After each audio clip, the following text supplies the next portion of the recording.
প্রিয় দর্শক, আপনাদের সকলকে সাদর আমন্ত্রণ জানাচ্ছি এটিএন বাংলার নিয়মিত আয়োজন আইন বিষয়ক আলোচনা অনুষ্ঠান ল অ্যান্ড অর্ডারে। সাথে আছি আমি অ্যাডভোকেট মাশরুফা হোসেন। সম্প্রতি পার হয়ে গেল আন্তর্জাতিক শ্রম দিবস এবং এই পরিপ্রেক্ষিতে আজ আমরা কথা বলবো শ্রমিকের অধিকার নিয়ে। এবং এই বিষয় নিয়ে আলোচনা করবার জন্য আমাদের স্টুডিওতে আজকে উপস্থিত রয়েছেন barrister Omar bin Harun Khan, advocate, supreme court of Bangladesh.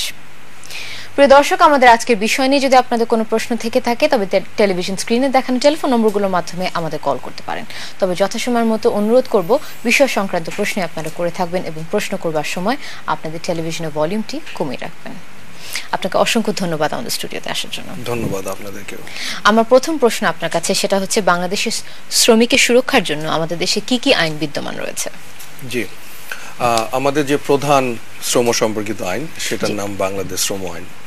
এটা 2006 সালে প্রণীত একটি আইন এবং এই আইনটি স্বাবলম্বী। আমি যেটা বোঝাতে চাচ্ছি, এই আইনের মধ্যে শ্রমিকের অধিকার এবং রিলেটেড ইস্যুগুলো মোটামুটি পুরোটাকেই কভার করা হয়েছে। এর আগে অনেকগুলো আইন ছিল। 2006 সালের আগে 25টা আইন ছিল বা তার চেয়েও বেশি ছিল। ইনফ্যাক্ট 25টাকে রিপিল করে দিয়ে সেগুলোকে কোডিফাই করে এখন একটা আইনের মধ্যে নিয়ে আসা হয়েছে। সো আমরা বলি যে শ্রম সম্পর্কিত আইনের মধ্যে বাংলাদেশ শ্রম আইনটাই প্রধান। এছাড়াও কিছু আইন আছে, যেমন আপনার বাংলাদেশ শ্রম কল্যাণ ফাউন্ডেশন আইন, ওইটাও 2006 সালে হয়েছে। Provident fund act 1932, boilers act, কিছু কিছু আইন থেকে গেছে। ইপিজেড এর জন্য একটা আইন আছে, বাট শ্রম আইন 2006টাই প্রধান। আচ্ছা, সেটা এখন প্যারেন্ট অ্যাক্ট হিসেবে কাজ করছে। রাইট। তো আপনি বলছেন যে বাংলাদেশের শ্রম আইনের যে আমরা যে প্যারেন্ট অ্যাক্টের কথা বলছেন সেটা পরিপ্রেক্ষিতে যদি দেখি, শ্রম আইনে শ্রমিকদের কি কি অধিকারগুলো হাইলাইট করা আছে এই আইনটাতে, যদি আমরা অ্যানালাইজ করি। এটা যে আমি বলছিলাম যে এটা একটা স্বাবলম্বী আইন কিন্তু এখন, এবং এটাকে প্রণয়নের একটা দীর্ঘ পথ ছিল। 2006 সালের আইনটা কিন্তু প্রায় 10 বছর আগে কাজ হয়েছে। এবং আমি বলছিলাম যে 25টা আইনকে একত্রীভূত করা হয়েছে এবং আপডেট করা হয়েছে। তাহলে 25টা আইনে যে বিষয়গুলো ছিল সেগুলো কিন্তু আমরা আপডেট আকারে একটা আইনে নিয়ে এসেছি। সো এটা থেকে আমরা বুঝতে পারছি এটার মধ্যে মোরলেস সবকিছু আছে। আপনাকে যদি উদাহরণ হিসেবে বলি, একজন শ্রমিকের চাকরির নিয়োগ থেকে শুরু করে চাকরিকালীন সময় কি হবে এবং চাকরির সমাপ্তিতে কি হবে, পুরোটাই the whole life span, working এনভায়রনমেন্টে ওয়ার্কিং লাইফ স্প্যান কিন্তু এই আইনে কভার করা আছে। চাকরির বিধি কিভাবে হবে, আউটসোর্সিং কিভাবে হবে, বেতন কাল কি হবে, বেতন না পেলে উনি কি করতে পারেন, ওভারটাইম। এছাড়া বিভিন্ন আলাদা আলাদা চ্যাপ্টার আছে, যেমন শিশু বা কিশোর শ্রমিক নিয়োগের জন্য চ্যাপ্টার আছে, প্রসূতি কল্যাণের জন্য চ্যাপ্টার আছে, আপনার ওয়ার্কার্স কম্পেনসেশন ফর ইনজুরি, কেউ যদি দুর্ঘটনার শিকার হন অথবা মৃত্যুবরণ করেন কোন শ্রমিক, সেখানে কিভাবে তাকে ক্ষতিপূরণ দেয়া হবে সেটার জন্য পৃথক চ্যাপ্টার আছে। ট্রেড ইউনিয়ন নিয়ে চ্যাপ্টার আছে। এবং ডেফিনেটলি এখানে 3 অধ্যায় বা চ্যাপ্টার আছে শ্রমিকের সুরক্ষা এবং হেলথ সেফটি নিয়ে। এবং শেষের দিকে আরো আছে যে আমাদের যে প্রশাসনিক যে কাজগুলো, শ্রম মন্ত্রণালয়ের অধীন শ্রম পরিদপ্তর বা ইন্সপেক্টর জেনারেলের ডিপার্টমেন্ট যারা পরিদর্শন করেন, তারা কিভাবে পরিদর্শন করবেন, তাদের ক্ষমতা কতটুকু, শ্রম সম্পর্কিত যে কোর্ট, লেবার কোর্ট, শ্রম আদালত, শ্রম আদালতের গঠন, অ্যাপিল, সবকিছুই আছে। সো এটা একটা independent and comprehensive law. Right, আমাদের একটা টেলিফোন রয়েছে, আমরা আবার প্রশ্নে ফেরত আসছি। হ্যালো হ্যালো আসসালামু আলাইকুম ম্যাডাম। ওয়া আলাইকুম সালাম। আমি সাধারণ কবির বেগমগঞ্জ নোয়াখালী থেকে। জি বলুন প্লিজ। আমার প্রশ্ন, আইন, থানা, পুলিশ, কোর্ট কাছারি কোনো কিছুই আকাশ ভেঙে পড়ে নাই আর মাটি খেতে করে নাই। আইনের ক্ষেত্রে ব্যতিক্রম হয় কেন ধনী এবং গরিবের ক্ষেত্রে? যেমন আপনাদের স্ক্রিনে দেখাচ্ছে মুসাবিল কনসেপ্টের জিজ্ঞাসাবাদ করতেছে, এই যে শত শত বা হাজার কোটি টাকার জন্য। আর একজন সাধারণ কৃষক কিন্তু জিজ্ঞাসা করতো, এই যে গরু, ছাগল, হাঁস, মুরগি সবই তো খরচ করতো। এই আইন কারা তৈরি করছে? যারা তৈরি করছে তাদের নিজেদের স্বাস্থ্য করেনি। এগুলো কি মাটি ভেঙে বেড়েছে না আসমান থেকে বেড়েছে? দেখুন, সহকারী চৌধুরী 300 কোটি টাকা শুধু শুধু মজুর হয়েছে একটা ব্যাংকে। আবার সাধারণ কৃষকদের 1200 টাকার একটা লাস্ট কিস্তি মজুর করছে। এই আইন কেন? এটা কি মানে অবিচার নয়, মানে জুলুম নয় সাধারণ লোকের উপরে? এই আইন কেন রাখা হবে? এগুলো তো হবে মানুষের জন্য। আপনারা আপনারা কোর্ট কাছারিতে সুপ্রিম কোর্টে মিছিল করবেন, আওয়ামী লীগ বিএনপি মিছিল করতে করতে আপনাদের মামলা 27 জমা হয়েছে। আজকে থেকে যদি কোনো মামলা না হয়, এই 27 মামলা শেষ করতে অন্তত 250 বছর লাগবে। 250 বছর আগে আমি ডাকবো, আপনার কেন আইন নিয়ে আমাদের সাথে সাধারণ লোকের সাথে প্রতারণা করতেছেন? সাধারণ লোক আপনার কি কোনো স্পেসিফিক, আমরা বুঝতে পারছি আপনার কিছু গ্রিভেন্সেস আছে, সেগুলো আপনি আমাদের সাথে শেয়ার করলেন, ধন্যবাদ, কিন্তু আপনার কি কোনো স্পেসিফিক কোনো প্রশ্ন রয়েছে যেটা আপনি আমাদের কাছ থেকে জানতে চান আইনের আলোকে?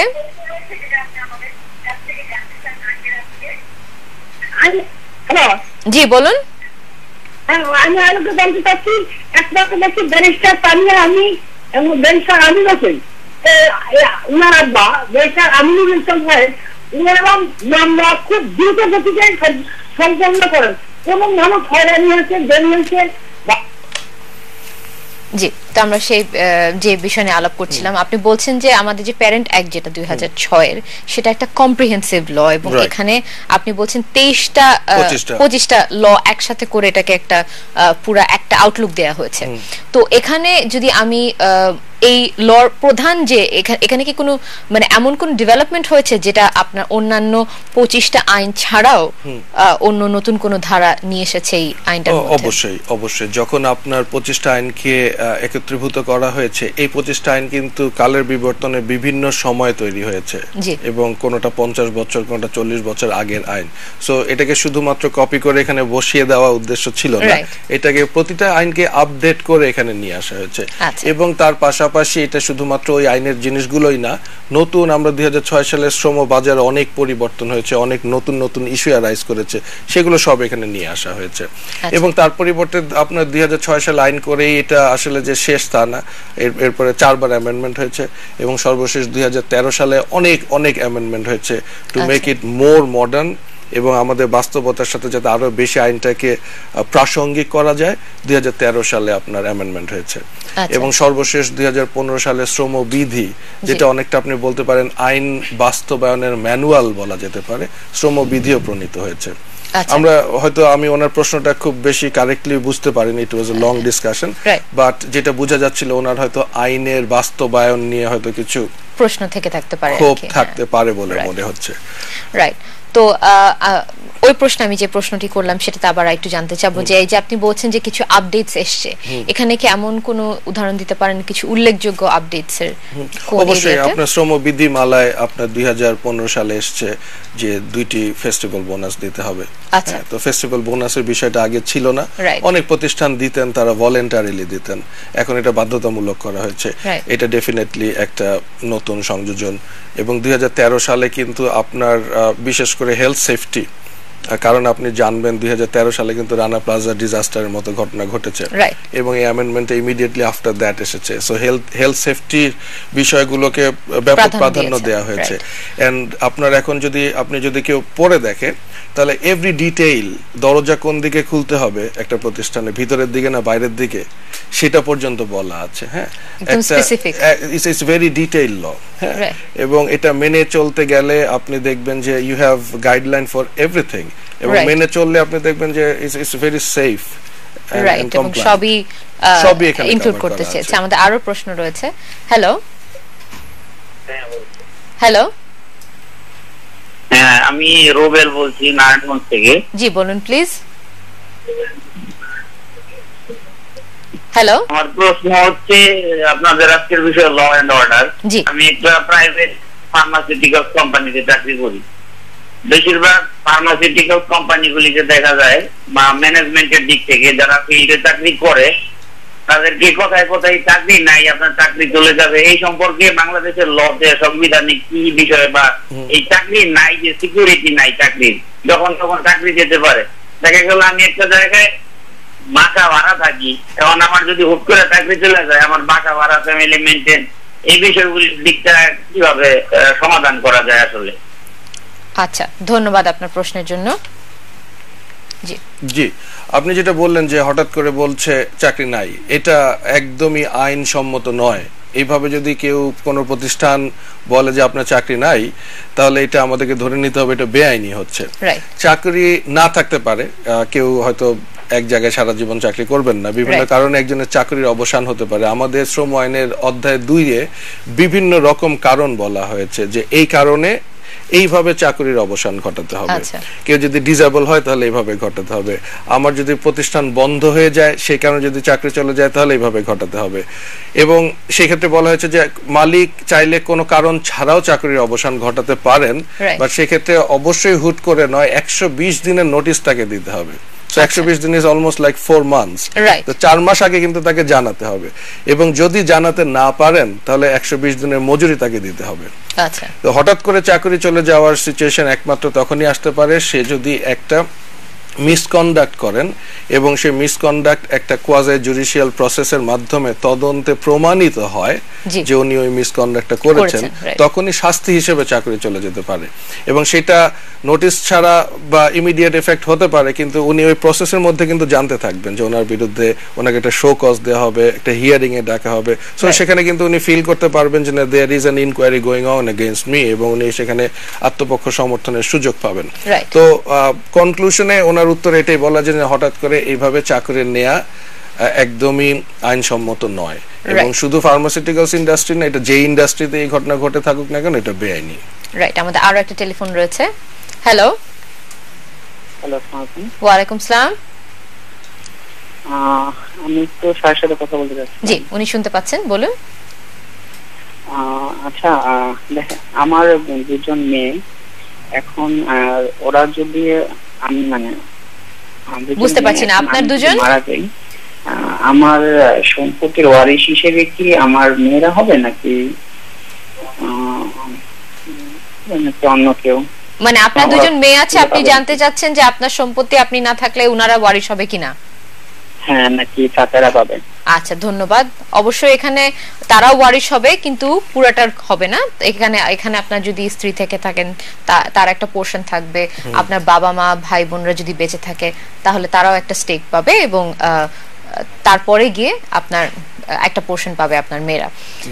এটা উনি যদিও শ্রম আইনের সাথে সম্পর্কিত না, তারপরে শ্রম আইনেও কিন্তু বিষয় আছে, এটাকে আমি যদি রিলেট করে নিয়ে আসি, একজন শ্রমিক মারা গেলেন, ওনার পাওনা দিকে পাবে।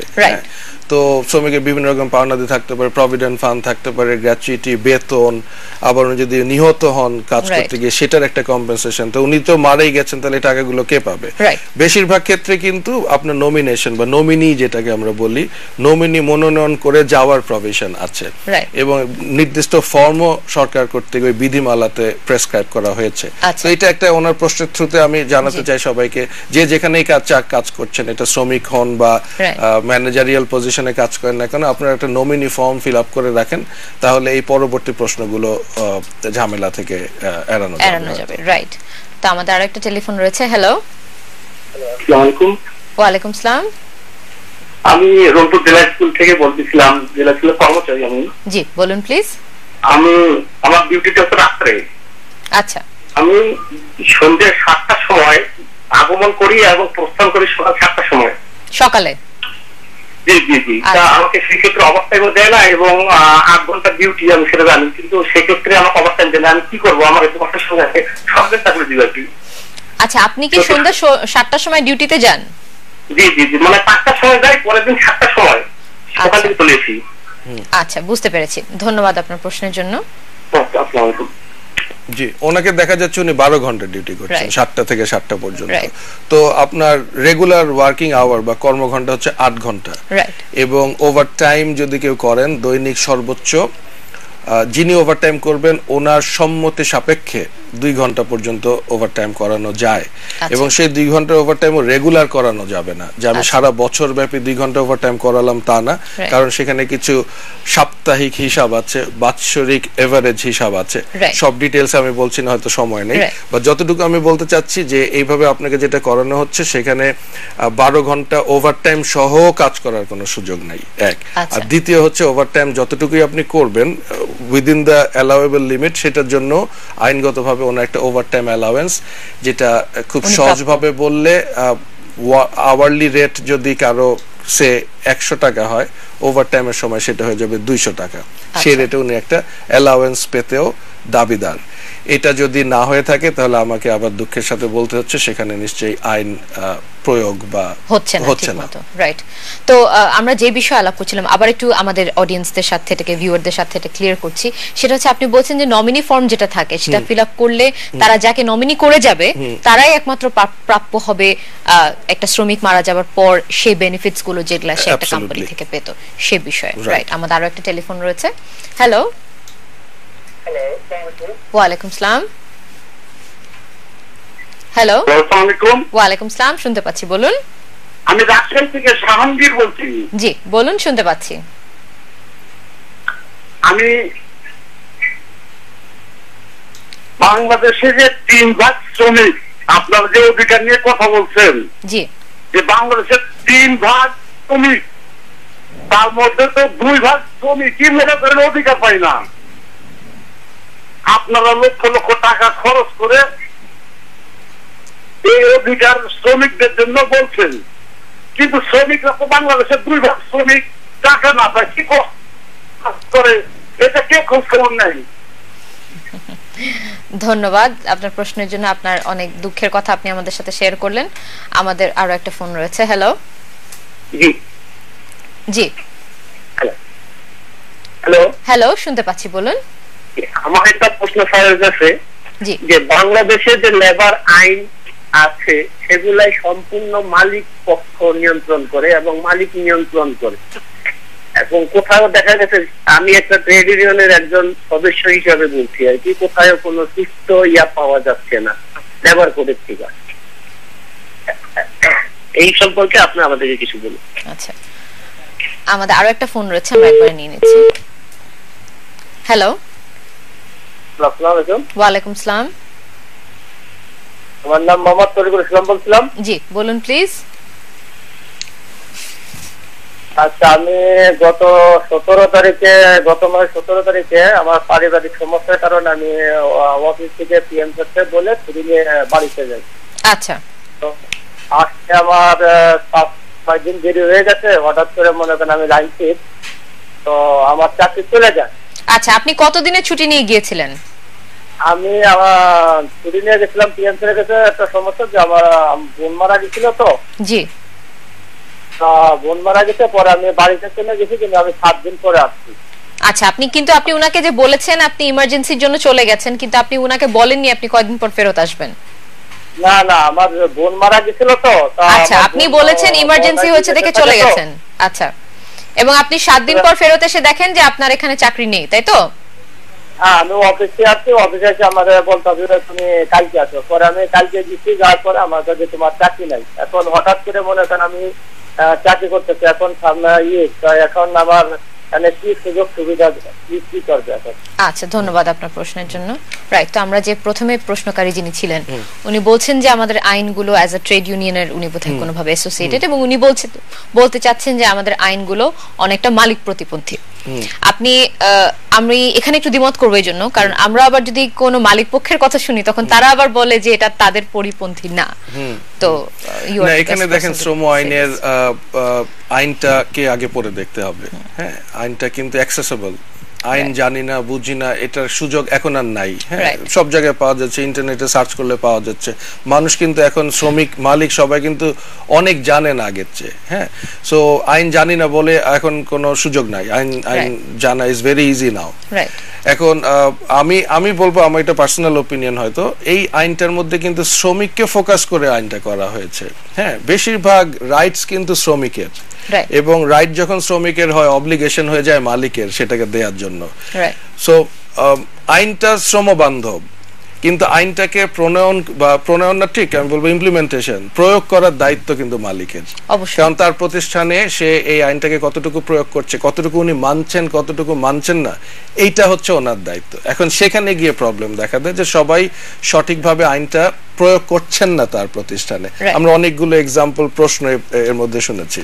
তো সেরকম যদি হয় তাহলে তো এখানে আরো কিছু এনফোর্সমেন্ট মেকানিজম থাকবে। আমাদের লেবার কোর্ট আছে, প্রশাসনিক একটা ব্যাপার আছে, শ্রম পরিদর্শক আছেন, ওনাদেরকে এই পরিদর্শনের মাধ্যমে এগুলোকে আরো স্ট্রিমলাইন করতে হবে এবং কেউ যদি আলটিমেটলি অ্যাগ্রিভ থাকেন কোন শ্রমিক কোন শ্রম আদালতে যেতে পারেন। তো আর ট্রেড ইউনিয়নের আমরা এখনো পুরোপুরি যে ডেভেলপড হয়ে গিয়েছি শ্রম আইনের অ্যাপ্লিকেশনে তা না। আমি বলি আমরা we are going to an interim period, একটা অন্তর্বর্তীকালীন সময়, একটা ট্রানজিশনের মধ্যে দিয়ে যাচ্ছি এবং আমরা অনেকটা ডেভেলপ করছি ইন টার্মস অফ আইনের প্রয়োগে। ট্রেড ইউনিয়নের কথা উনি যেহেতু ট্রেড ইউনিয়নের মেম্বার, আমাদের ট্রেড ইউনিয়ন রেজিস্ট্রেশনের লাস্ট 3-4 ইয়ার্স কিন্তু প্রায় 300-400 গুণ বেড়েছে এবং ট্রেড ইউনিয়ন লিডারদেরকে ট্রেন করা হচ্ছে, মালিক পক্ষকে ট্রেন করা হচ্ছে। সো এগুলোকে একটু সময় দিতে হবে। আশা করা যায় হয়তো আরো 2-4 বছর গেলে এই শ্রমিক মালিক সম্পর্ক, ইন্ডাস্ট্রিয়াল রিলেশন আর একটু বাড়বে। রাইট। দ্বিতীয় প্রশ্নটা কি ছিল? দ্বিতীয় প্রশ্নটা ছিল যে উনি বলছেন যে উনি হঠাৎ একটা ইমার্জেন্সির কারণে ওনার বাড়িতে চলে গেছেন। হ্যাঁ, বাড়িতে চলে গেছেন। এটা আগেই আমি বলেছি, হঠাৎ করে চাকরি চলে যাওয়ার কোনো সুযোগ নাই। আবার এটা আমাদেরকে মনে রাখতে হবে, আমি এখন ছুটি নিলাম 1 দিনের 2 দিনের, আমারও 7 দিন পর্যন্ত যদি আমি না থাকি, আমাকে তখন সেন্স করতে পারতে হবে যে না, আমারও তো ঠিক হচ্ছে না।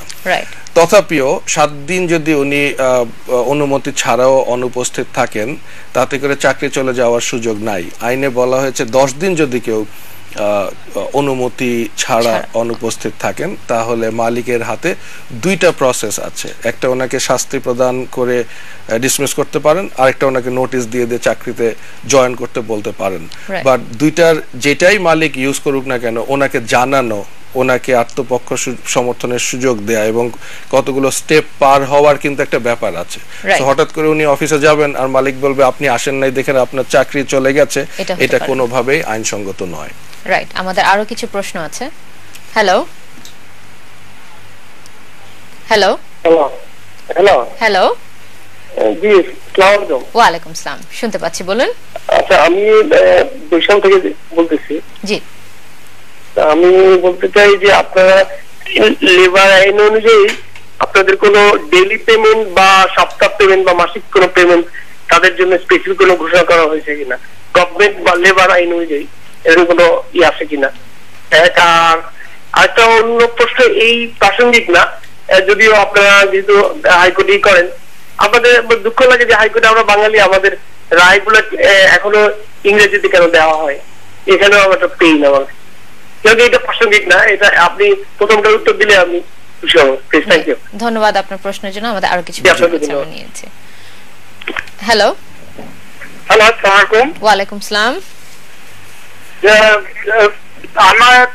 আমার এই 30 তারিখে জি ওই গাড়ি চট্টগ্রাম থেকে আসছি, আমি মোহাম্মদ আব্দুর রাজ্জাক, আমি ঢাকা থেকে বলতেছি। জি জি বলুন। আমার অ্যাসিস্ট্যান্টের গাড়িতে রেখে আমি বাইরে আসছিলাম নাস্তা করতে, হঠাৎ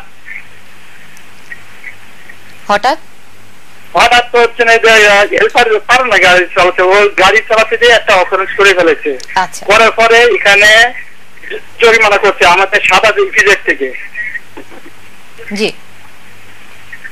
এখানে 25,000 টাকা জরিমানা হয়েছে, হওয়ার পরে সেটা কোম্পানি বহন করেছে। করার পরে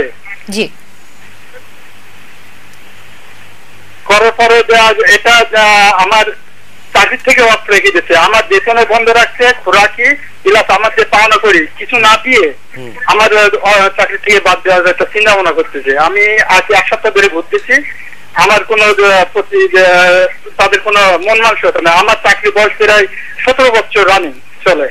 আচ্ছা, ধন্যবাদ আপনার প্রশ্নের জন্য। আমার এর ভিতরে কোনো অকারণ কোম্পানি কেউ বলতে পারবে না, আর আমার কেউ মানে খারাপ বলতে পারবে না, একমাত্র আমাদের হেড অফিসার, উনি আমার ঘোরাচ্ছে এখানে। আচ্ছা, ধন্যবাদ। আমাদের আরো একটা ফোন রয়েছে। হ্যালো হ্যালো, আসসালামু আলাইকুম। ওয়া আলাইকুম আসসালাম। আমি একটু স্যারকে ফোন করেছিলাম, যদি আমি মারা যাওয়ার আগে যদি আমার স্ত্রীকে সম্পত্তি, জি হ্যালো, আমার মেয়েরা সম্পত্তিগুলো পাবে কিনা, ফুল সম্পত্তিটা নাকি পাবে না। হ্যালো, উনি উত্তরাধিকার। ও আচ্ছা, উত্তরাধিকার। আপনি এটা উত্তরাধিকার বিষয়ে আলাপ করছেন। আমরা আবারও বলেছি, আপনার সম্পত্তির যদি ওয়ারিশের কথা বলেন, তাহলে যেহেতু আপনার 2 কন্যা রয়েছে, তারা অ্যাবসলিউটলি ওয়ারিশদার হবে না। এখানে আরো মানুষ যারা আপনার ফ্যামিলিতে বেঁচে থাকবেন সে সময়, তারাও এটার গ্রহীত হবেন এবং সেই বিষয় নিয়ে আপনি যদি কোনো কংক্রিট কোনো জানতে চান তাহলে কোনো একজন আইনজীবীর সাথে পরামর্শ করলে ভালো হবে। তো আমরা যে বিষয় নিয়ে আলোচনা করছিলাম যে প্রথম প্রশ্নকারী যিনি ছিলেন উনি বলছিলেন যে সাপ্তাহিক এবং মাসিক পেমেন্ট, ওনার প্রশ্নটা যদি আমি সঠিকভাবে বুঝে থাকি যে পেমেন্টটা কিভাবে দিতে হবে, দৈনিক নাকি সাপ্তাহিক নাকি মাসিক, এটা যে কোনো ভাবেই হতে পারে, আইন সবকিছু অ্যালাউ করে। দৈনিক শ্রমিকও হতে পারে, সাপ্তাহিক ভাবে ওনার ওয়েজেস পিরিয়ড বলে এটাকে, ওয়েজ পিরিয়ড হতে পারে, কিন্তু যেটা বলা হয়েছে যে 1 মাসের উপরে ওয়েজ পিরিয়ড নির্ধারণ করা যাবে না। সো কেউ যদি বলে যে না আপনার wage period 2 months, you will get salary in every 2 months, সেটা হবে না। 1 মাস হচ্ছে সর্বোচ্চ ওয়েজ পিরিয়ড, এটা একদিনও ওয়েজ পিরিয়ড হতে পারে এবং ঘন্টা হিসেবেও ওয়েজ পিরিয়ড হতে পারে। So that is fine up to 1 month. আর দ্বিতীয় প্রশ্ন যেটা উনি করেছিলেন কোন একটা অকারেন্সের কারণে ওনাকে ফাইন করা হয়েছে 25,000 টাকা, বা কোম্পানি ওই ফাইনটা কাউকে দিয়েছে, ওনার থেকে এটা কেটে রাখছেন এবং ওনাকে হয়তো এখনো চাকরি চলে যায় নাই, বাট ওনার মনে হচ্ছে চাকরি চলে যাবে। একইভাবে আমাকে বলতে হচ্ছে যে ফাইন করাও একটা শাস্তি।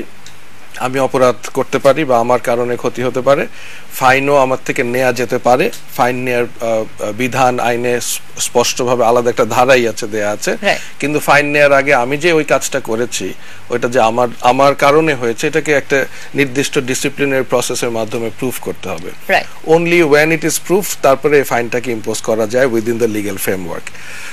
এটা 1 এবং 2 হচ্ছে একটা জেনারেল প্রশ্ন, হঠাৎ যাদের চাকরি চলে যাচ্ছে, হয়তো চাকরির সেপারেশন বেনিফিট গুলো দিচ্ছে না, উনি 17 বছর চাকরি করছেন, হয়তো ওনাকে 17 বছরের যে ওনার সেপারেশন পেমেন্ট হওয়ার কথা সেটা হয়তো না দেওয়ার একটা পায়তারা হতে পারে।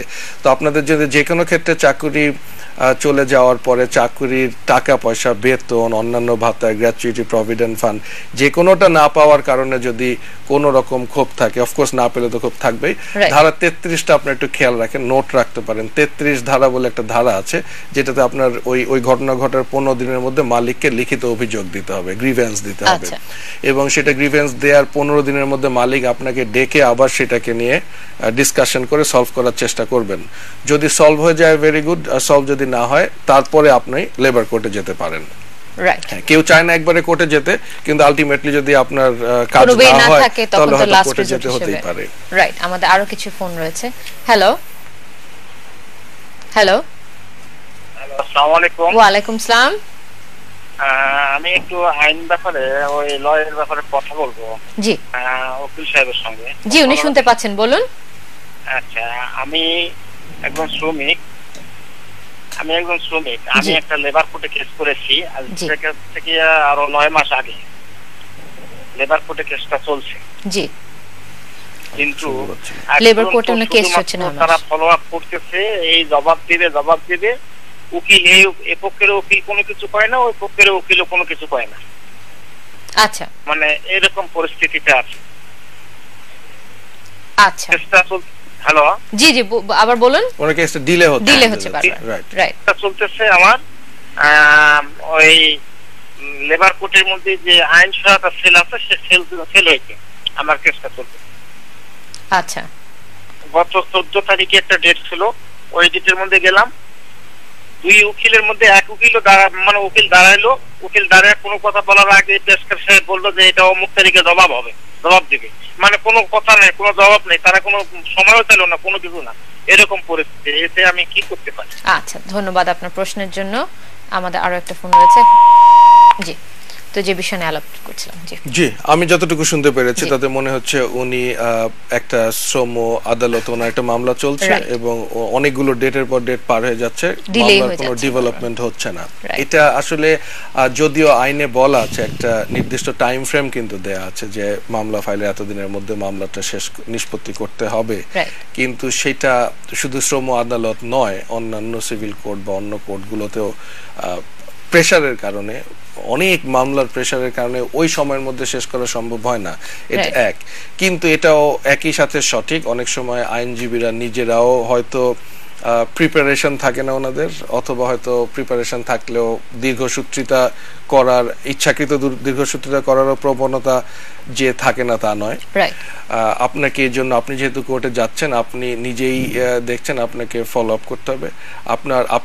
আপনার পক্ষের আইনজীবী কিন্তু আপনাকে রিপ্রেজেন্ট করছে, সো আইনজীবীর সময় নিয়ে নিচ্ছে মানে কিন্তু আপনি সময় নিয়ে নিচ্ছেন। সো আপনার সাথে আপনার আইনজীবীর আন্ডারস্ট্যান্ডিংটা, ইনস্ট্রাকশনটা ক্লিয়ার হতে হবে। আর অপর পক্ষের আইনজীবী যদি আননেসেসারিলি সময় নিতে থাকেন, তাহলে আপনার আইনজীবীকে সেটাকে কোর্টে প্রোটেস্ট করতে হবে। একটা দুইটা সময় এমনিতে দিয়ে দেয়, পার্ট অফ দ্য প্রসেস, কিন্তু আননেসেসারিলি যদি উনি লেন্দি করতে থাকেন, সেটাকে প্রোটেস্ট করলে কিন্তু কোর্ট সেটাকে আমলে নেওয়ার কথা। রাইট। তো আমরা খুব ইন্টারেস্টিং একটা ডিসকাশনের মধ্যে ছিলাম, আরো অনেক প্রশ্ন ছিল, কিন্তু সময়ের একদম শেষ প্রান্তে চলে এসেছি। আপনাকে আবারও অসংখ্য ধন্যবাদ আমাদের স্টুডিওতে আসার জন্য। আপনাদেরকেও ধন্যবাদ। প্রিয় দর্শক, আশা করি আমাদের আজকের এই আলোচনার মাধ্যমে এই গুরুত্বপূর্ণ বিষয়টি নিয়ে আপনারা কিছুটা হলেও আলোকিত হতে পেরেছেন। এরকম আরো অনেক বিষয় নিয়ে ফিরে আসবো আপনাদের সামনে। চোখ রাখুন এটিএন বাংলার পর্দায়, দেখতে থাকুন ল অ্যান্ড অর্ডার।